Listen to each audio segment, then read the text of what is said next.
Desa Tumaritis kelihatan mencekam.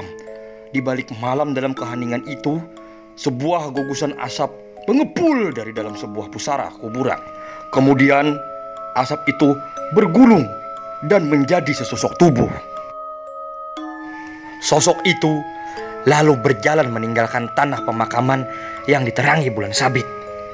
Sementara itu, gadis yang bernama Laila masih asik membaca buku cerita-cerita horor.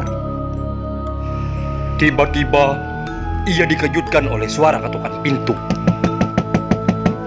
Siapa sih malam-malam begini?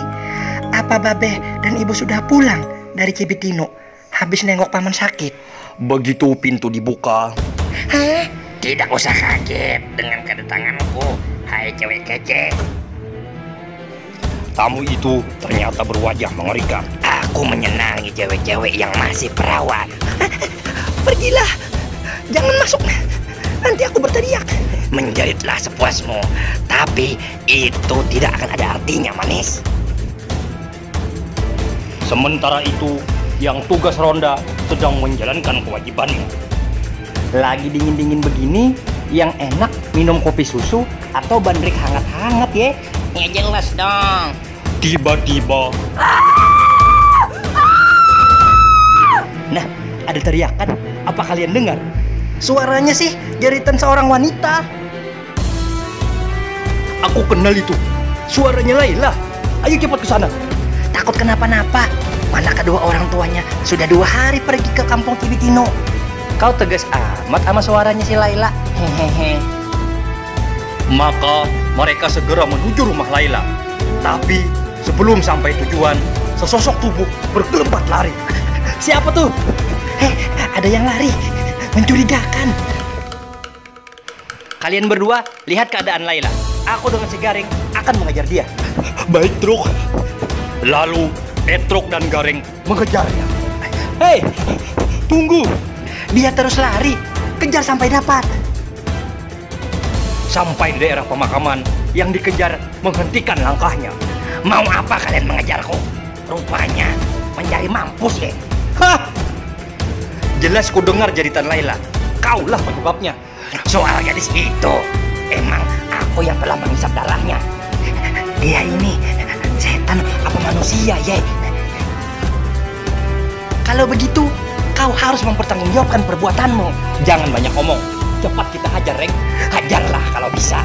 Begitu Petruk dan Garing menyerangnya, Hah? Jadi asap.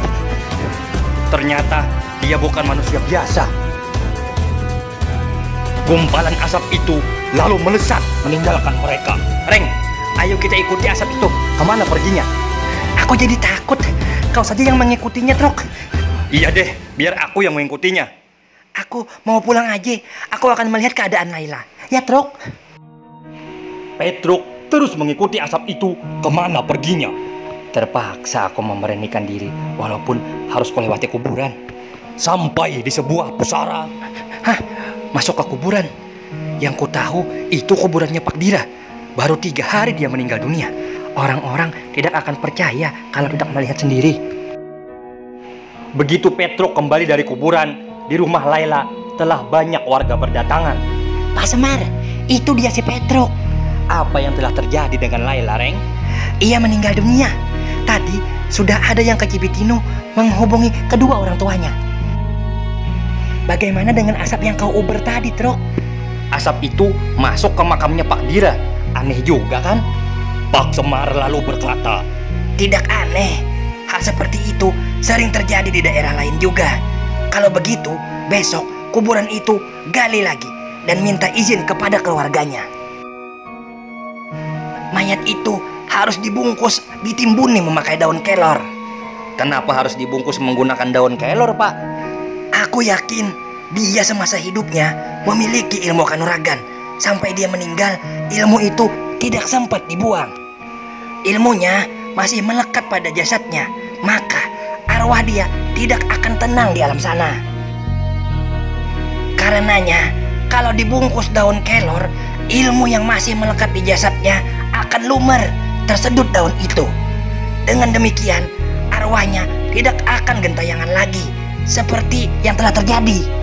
Tapi Pak, arwahnya kenapa bisa menjelma wujud lain dan jahat? Karena ulah setan. Arwah yang gentayangan dapat berwujud apa saja. Begitu juga jahatnya. Iya deh, besok kita rame-rame menggali kuburannya. Pagi-pagi kita mencari daun kelor.